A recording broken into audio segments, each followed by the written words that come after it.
my friends driving on a beautiful highway. It's Interstate 90, heading towards the south, driving from Madison, going south. And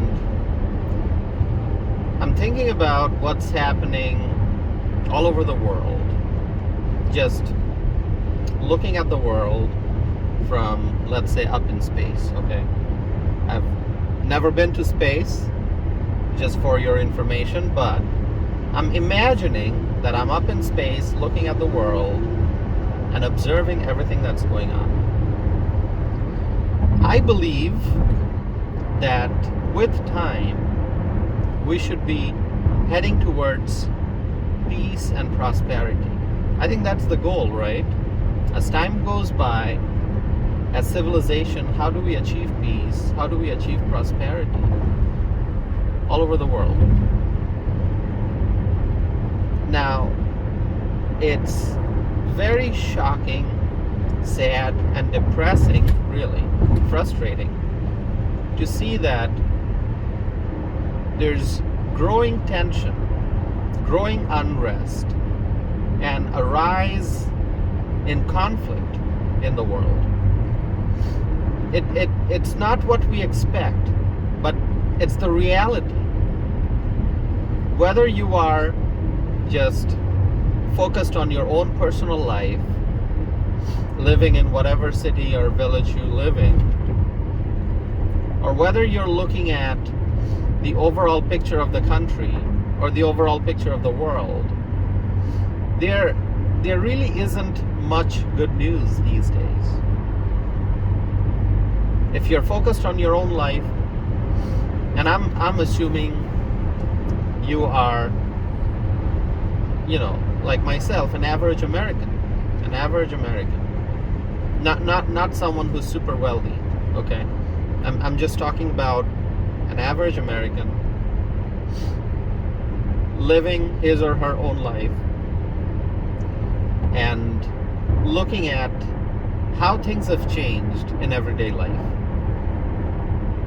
You're going to work, you're earning an income, paying taxes, bringing home the rest of the money, and you're buying groceries. Grocery prices have gone up significantly. You're buying gasoline for your vehicle. Gasoline prices have gone up significantly.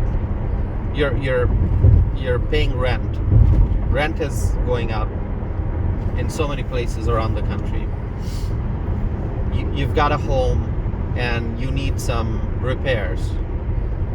Well, everything's now more expensive. You drive a car that needs maintenance work. It needs oil change and tire rotation and, a brake service, fluid service, whatever. Everything now costs more money. So if you're focused on your life, there really isn't much from the economic standpoint to be happy about. Inflation is eroding the value of money, and people are struggling. Now, if you look at the overall picture of the country, there's unrest.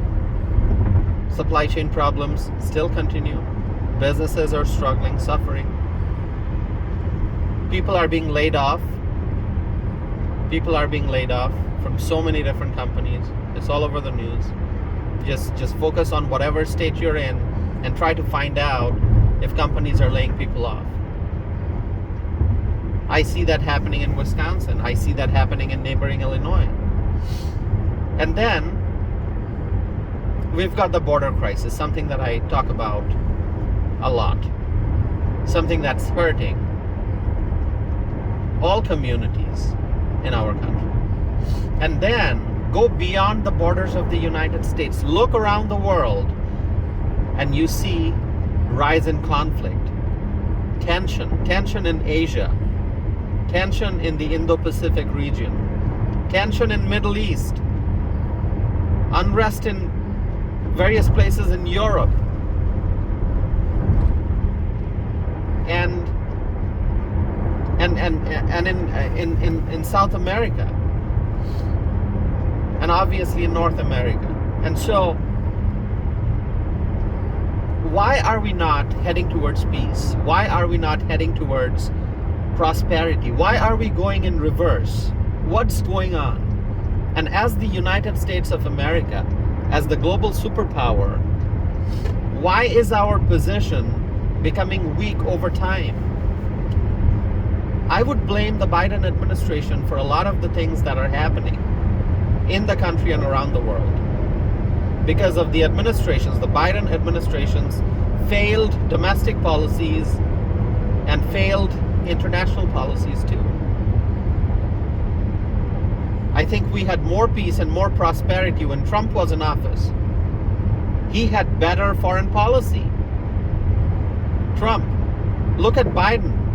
What is the Biden administration doing? Why is there so much of conflict around the world? It's because of lack of US leadership. So my friends, as I'm thinking, as I said, I imagine myself up in space looking at the world, hoping for more peace and prosperity on earth, but that's not the case. For the last few years, everything's been going in the wrong direction. When does it change? Well, November 2024, when we elect Donald Trump again. My friends, stay connected with me. I'm not losing hope. I'm hoping for a better future. But we have to raise awareness. We have to be vocal and fearless. We have to exercise our First Amendment right to free speech. And we have to vote, and vote for Donald Trump. Thank you, my friends. Stay connected with me. I'll be back again with more videos.